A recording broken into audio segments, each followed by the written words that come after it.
Grüezi, bienvenue sur Cuisine & Chill. Il y a quelques mois, je vous ai présenté un nouveau format, Je fais quoi avec, dans lequel je réponds en cuisinant à des questions que vous vous posez. Je fais quoi avec un fond de bouteille de vin dans mon frigo? Je fais quoi avec ma sœur qui n'aime pas tous les légumes? Je fais quoi avec ce truc bizarre que j'ai ramené du marché? Etc. Bon, depuis, il s'est passé 2-3 petits trucs dans le monde qui ont un peu changé les plans, mais j'oublie pas cette promesse. Donc, j'ai regardé vos suggestions sur la story Instagram que j'ai épinglée sur mon compte, et aujourd'hui, on va répondre à une interrogation très intéressante. Je fais quoi avec les lentilles? Ça, c'est pas mal pour commencer. Les lentilles, c'est un ingrédient qui est tellement central dans plein de pays, déjà parce que c'est pas cher, c'est nourrissant, que beaucoup de cuisines dans le monde les ont intégrés dans des plats qui sont beaucoup plus créatifs que ce qu'on peut connaître par chez nous, comme par exemple le petit salé aux lentilles. Et puis elles sont tellement polyvalentes, déjà il y en a de plusieurs couleurs, avec des textures à la cuisson qui sont différentes, qu'on devrait commencer à réfléchir à comment on peut jouer avec. Cette recette très simple peut apporter un twist original à vos prochains apéros. On va tout simplement préparer les lentilles comme un popcorn.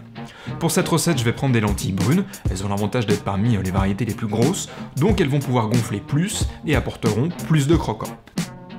Tout commence par une grande casserole d'eau froide dans laquelle on plonge les lentilles crues. Pas de sel, sinon elles vont durcir sous la dent, mais une petite pincée de bicarbonate pour accélérer la cuisson. Vous pourriez aussi ajouter n'importe quelle garniture aromatique, comme une gousse d'ail, un oignon, un bouquet garni ou un morceau de lard, mais pour cette recette, je préfère les cuire nature pour aromatiser après. Sur feu moyen, je les laisse cuire pendant 20 à 25 minutes à frémissement pour ne pas brusquer la cuisson. Une lentille cuite correctement conserve sa forme, mais s'écrase facilement sous les doigts. On les égoutte complètement et on réserve. Pour les faire croustiller et souffler, je les dispose sur une plaque recouverte de papier cuisson et je les fais lentement sécher au four pour 1 heure à 1 heure et demie à 100 degrés. Maintenant, on assaisonne selon ses goûts, par exemple un peu de cumin et des herbes séchées pour apporter des saveurs de terre, ou un peu de piment en poudre pour obtenir quelque chose de plus franc. Vous pouvez aussi les garder nature, car ces lentilles soufflées se plairont également dans vos recettes de granola avec des noix ou d'autres ingrédients sucrés, mais on y reviendra un petit peu plus tard. Le dal est de loin la façon la plus simple et la plus répandue de manger des lentilles sur la planète.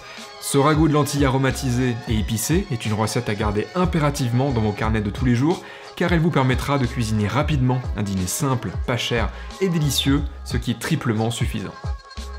Cette recette tire son nom du type de lentilles utilisées, des lentilles corail, qui ont une belle couleur rouge orangée. Aussi, celles-ci s'achètent décortiquées, ce qui accélère énormément la cuisson et on va pas s'en plaindre. On doit d'abord commencer par préparer le masala, notre mélange d'épices dans lequel vont mijoter les lentilles. Donc j'ajoute dans une grande poêle bien chaude avec de l'huile, de l'oignon émincé que je laisse revenir jusqu'à ce qu'il soit légèrement coloré. Puis j'ajoute une pâte de gingembre et d'ail que j'ai réalisée simplement en broyant ensemble une gousse d'ail et du gingembre râpé. Autour maintenant des épices indispensables dans la cuisine indienne, du curcuma, de la coriandre en poudre, du piment en poudre, du poivre moulu et un petit peu de sel. Laissez les parfums se mélanger ensemble pendant une trentaine de secondes en ajoutant un filet d'eau. On ajoute maintenant une tomate coupée grossièrement. La tomate va apporter un peu de douceur et en relâchant son jus, elle va donner une texture plus onctueuse aux lentilles. Quand la tomate est totalement ramollie, j'ajoute les lentilles rincées et égouttées. Et pour que les parfums du masala enrobent et pénètrent bien les lentilles, je les fais sauter 2 minutes à feu vif, comme si je faisais un risotto. Je vais laisser cuire les lentilles dans un petit volume d'eau, environ à hauteur, car ces lentilles cuisent en une dizaine de minutes. Je préfère quand le dal a une texture de ragoût, quand il est un peu plus pâteux, c'est pourquoi j'ajoute peu d'eau. Mais si vous préférez une consistance plus liquide, comme une soupe, n'hésitez pas à en ajouter un peu plus. Et juste avant de les laisser tranquilles à couvert, j'ajoute un peu de coriandre ciselé qui va libérer tous ses arômes dans le bouillon. Là, vous pouvez juste voir, mais je vous assure que dès que vous coupez le feu, tous les parfums remplissent l'espace. On peut déjà sentir la fraîcheur du gingembre et de la coriandre, l'odeur boisée du curcuma et le piquant du piment. Accompagnez ce dal simplement d'un peu de riz blanc aromatisé et en moins de 20 minutes, vous aurez cuisiné un plat simple et nourrissant, parfait pour manger devant votre série préférée.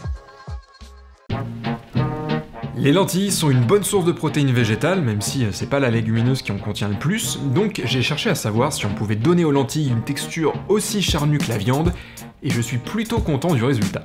Pour ces croquettes de lentilles, je vais utiliser des lentilles vertes, qui sont les lentilles les plus communes que vous trouverez le plus facilement en supermarché.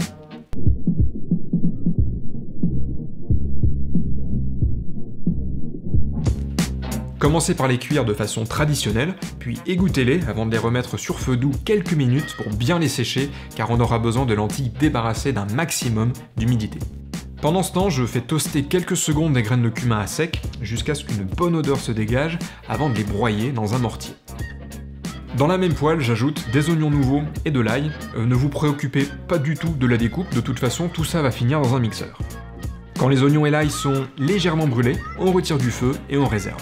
Et c'est quasiment terminé. Il vous reste plus qu'à ajouter dans le bol d'un mixeur le cumin en poudre, les oignons et l'ail, les lentilles, puis 2 tranches de pain noir qu'on appelle pumpernickel. Il va absorber l'humidité des autres ingrédients et aider à donner une texture charnue aux croquettes. Un peu de ricotta, juste pour apporter de l'onctuosité, et pour donner du caractère à ces croquettes qui sont un peu basiques pour le moment, j'ajoute du sel, du poivre, du paprika et quelques flocons de piment séché. Après un bon coup de mixeur, tout se transforme en une pâte épaisse qu'on peut travailler avec les mains. Vous devriez pouvoir former 12 croquettes sans difficulté, mais si la pâte est un peu collante, ajoutez un petit peu de farine et travaillez avec des mouvements rapides. Je les laisse maintenant 1 heure au frigo pour qu'elles se raffermissent et pour qu'elles restent bien compactes quand on les fera cuire. Après 1 heure au frigo, la pâte est plus lisse, moins collante, donc je peux la passer brièvement dans le blanc d'œuf et dans la chapelure avant de les faire frire sur toutes les faces jusqu'à ce qu'elles soient uniformément dorées. Regardez ça, elles sont dorées avec une croûte épaisse qui renferme un intérieur dense et moelleux. Je pourrais croquer dedans comme ça, comme un nuggets de poulet, mais c'est encore bien meilleur avec une sauce onctueuse pour les tremper dedans. Donc, je vais faire quelque chose de simple, une sauce au yaourt. Vous pouvez prendre n'importe quel yaourt brassé ou, si vous en trouvez, du kéfir, qui est du lait fermenté qui apportera la même texture que le yaourt et un goût légèrement plus acidulé. Mélangez-le juste à un petit peu de miel, ajoutez un peu de sel et servez sans attendre.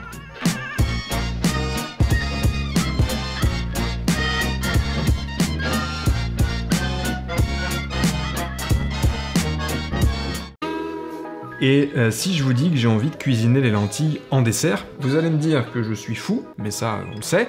Vous allez aussi me dire que c'est curieux, et c'est exactement pour ça que ça m'intéresse. Je vais utiliser des lentilles beluga, elles ont ce nom parce qu'avec cette belle couleur noire brillante, cette petite taille, elles ressemblent à du caviar. En version beaucoup plus abordable évidemment. Aussi, elles conservent très bien leur forme à la cuisson et elles ont un goût légèrement plus doux, plus sucré, qui sont 2 qualités intéressantes quand on fait un dessert. Je veux faire confire les lentilles pour leur donner du goût, donc je prépare dans une casserole un sirop avec 2 mesures d'eau pour 1 mesure de sucre, soit 160 g d'eau et 80 g de sucre.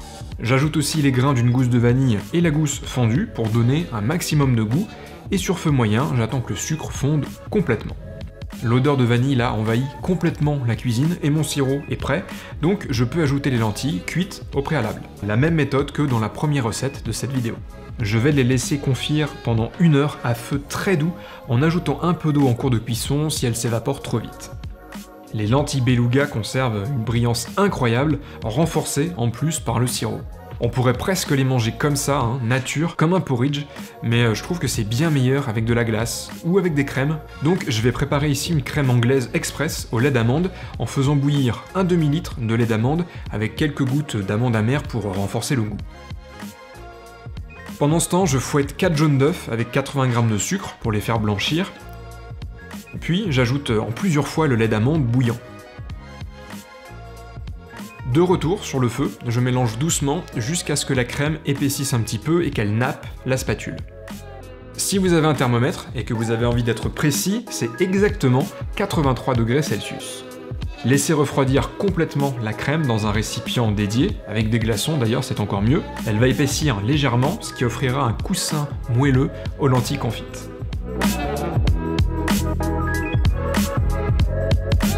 C'est onctueux, c'est riche, c'est légèrement croustillant comme des céréales, avec un équilibre entre l'amertume, légère, de l'amande, et le goût subtil et caractéristique de la vanille. Je suis clairement en train de sortir de ma zone de confort là, mais c'est important de s'appuyer sur des choses qu'on connaît et qu'on aime, comme la crème anglaise, quand on est en train d'explorer des choses nouvelles. Merci d'avoir regardé cette vidéo jusqu'au bout, j'espère que ça vous a plu, j'espère aussi que ça va vous donner des idées. Continuez à laisser vos suggestions pour un prochain épisode de Je fais quoi avec en répondant directement à la story qui est épinglée sur mon compte Instagram. Profitez-en aussi pour vous abonner. Si cette vidéo vous a plu, n'hésitez pas à la liker, à la commenter. Pensez aussi à vous abonner, à activer les notifications pour ne manquer aucune des prochaines vidéos. On se retrouve très vite pour une nouvelle vidéo. D'ici là, je vous embrasse et n'oubliez pas qu'il faut manger pour vivre, mais qu'on vit aussi pour manger et bonnes vacances. Ciao!